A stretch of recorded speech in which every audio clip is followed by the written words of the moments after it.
সঞ্জয়ের ফাঁসি না হওয়া পর্যন্ত আশাহত মমতা বন্দ্যোপাধ্যায়। আরজি করের তরুণী চিকিৎসকের ধর্ষণ হত্যাকাণ্ডের মামলায় আজ সাজা ঘোষণা করা হয়েছে। দীর্ঘ ৫ মাসের বেশি সময় অতিক্রান্ত হয়েছে ইতিমুহূর্তেই। শনিবার সঞ্জয় রায়কে দোষী সাব্যস্ত করার পর অবশেষে আজ ১৬৪ দিনের মাথায় তার সাজা ঘোষণা করেছেন কলকাতার শিয়ালদা আদালতের বিচারক অনির্বাণ দাস। সঞ্জয়ের ফাঁসি না হওয়ায় আশাহত মমতা বন্দ্যোপাধ্যায়। গত বছরের আগস্ট মাসে আরজিকর মেডিকেল কলেজ হাসপাতালে তরুণী চিকিৎসকের নির্মম ধর্ষণ হত্যাকাণ্ডের ঘটনা দেখে শিউরে উঠেছিল গোটা দেশবাসী। আরজিকরের প্রতিবাদ আন্দোলনের আঁচ আছড়ে পড়েছিল আন্তর্জাতিক স্তরেও। সোমবার সকাল থেকেই সকলের নজর ছিল এই আরজিকর মামলার দিকে।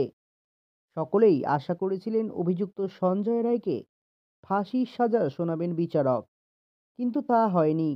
সবার সমস্ত আশায় জল ঢেলে দিয়েই বিচারক দোষী সঞ্জয় রায়কে আমৃত্যু কারাবাসের শাস্তি দিয়েছেন, যা শোনার পর মন ভেঙে গিয়েছে অনেকেরই। সোমবার বিকেলে শিয়ালদা আদালতে বিচারক রায় ঘোষণা করতেই সমালোচনা শুরু হয়েছে বিভিন্ন মহলে। প্রতিক্রিয়া আসতে শুরু করেছে রাজনৈতিক মহল থেকেও। সোমবার জেলা সফরে মালদা গিয়েছেন মুখ্যমন্ত্রী মমতা বন্দ্যোপাধ্যায়। সেখান থেকেই আরজিকর কাণ্ডের রায় শোনার পর প্রতিক্রিয়া দিতে গিয়ে তিনি বললেন, প্রথম দিন থেকে আমরা ফাঁসির দাবি করেছিলাম, এখনও তাই করছি। তবে আদালতের রায় নিয়ে কোনো কিছু বলবো না।